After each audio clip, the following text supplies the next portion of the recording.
जो लोग त्रिदिवसीय जाप अनुष्ठान अपने घर में मंदिर में कर रहे हैं,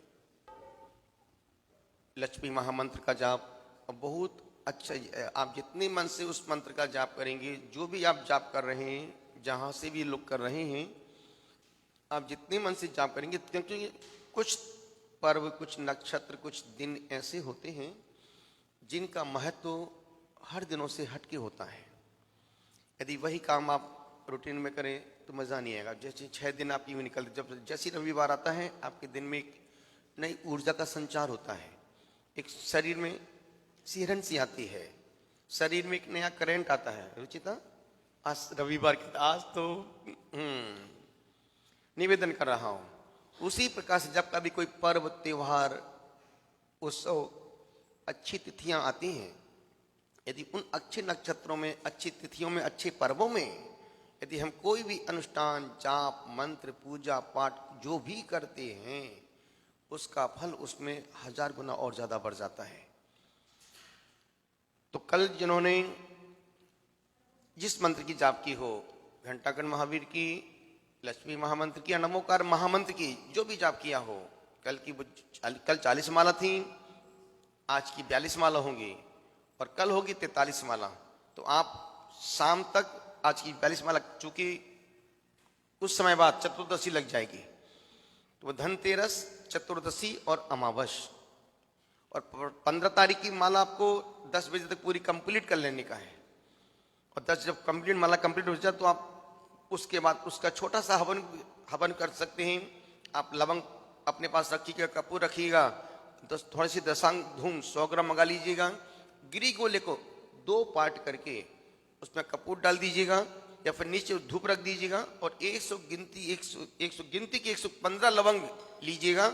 और जो मंत्र आपने जाप किया है उस मंत्र की उस लवंग से ओम ह्रीम श्रीम क्रीम क्लीम लक्ष्मी देवी धनम पूरे पूरे चिंता दूर दूर नमः स्वाहा, उसका पूरा जब हवन पूरा हो जाए तो उस धुएं को पूरे घर में घुमा दीजिएगा और फिर उसको छत पे जाके रख दिए। और छत ना हो तो बालकनी में रख, ताकि वो पूरा धुआं बाहर निकले। जब वो ठंडा हो जाए, जब एकदम ठंडा शांत हो जाए, तो उसमें थोड़ा कपूर और मिला करके फिर उसको आप प्लास्टिक की, पिछली बार हमने जब वो जो अपना अनुष्ठान हुआ था, गृह शांति संस्कार महोत्सव हुआ था, क्योंकि उस दिन लास्ट में लाइट चली गई थी तो बहुत से लोग कंफ्यूज हो गए थे कि अब उसका, लेकिन लास्ट का बहुत महत्वपूर्ण अपना छूट गया था। अब चूंकि लाइट चली गई तो उसमें तुम हम कुछ भी नहीं कर सकता, वो आपके भाग में उतना ही होगा जितना लाइट तक था। तो जो उस दिन भी कहा था कि जो आपने घर पे हवन किया है, उस हवन की राख को आप कपड़े में बांध करके प्लास्टिक थैली में डालें, फिर उसको कपड़े में बांध दें और उसको अपने घर के गेट के पास, घर के गेट के पास अंदर या बाहर जहां उपयुक्त स्थान लगे उसको लाल कपड़े में बांध के टांग देने से घर में कभी भी कुदृष्टि, पाप दृष्टि, बुरी नजर, ये सब उल्टे पुल्टे काम नहीं होंगे।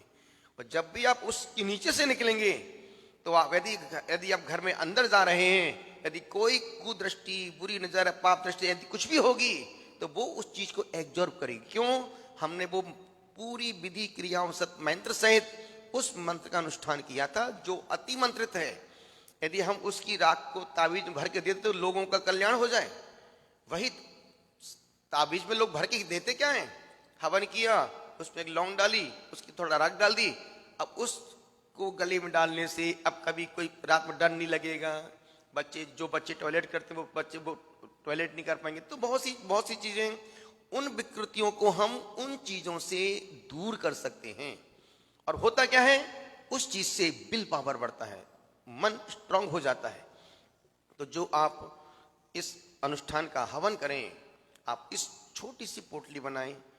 यदि दुकान हो तो अपने दुकान में, सबसे दुकान हो तो उस दुकान के उसके कोने में टांग दें उसको, और दुकान नहीं हो तो कोई बात नहीं, उसको ठंडा कर दें या तो नदी में डाल दें या किसी पेड़ के पास उसको ले जाके डाल दें। उसको यदि आप चाहें तो उसमें मिला के उसको, जो पहले वाला पुराना पोटला था उसको खोलें, उसमें डाल दें, उसको फिर पुनः बांध के टांग दें। वो भी हो सकता है। यदि नहीं टांगना, नहीं बांधना, नहीं रखना, उसको किसी पेड़ के पास डाल दें या फिर नदी में डाल के उसको विसर्जित कर दें, तो आपका पूर्व मंत्र अनुष्ठान विधिवत संपन्न हो जाएगा। चलते हैं आज की इस अनुष्ठान के लिए पूरे मन के साथ, बड़े मन के साथ। भगवान श्री परम योग धन उत्कल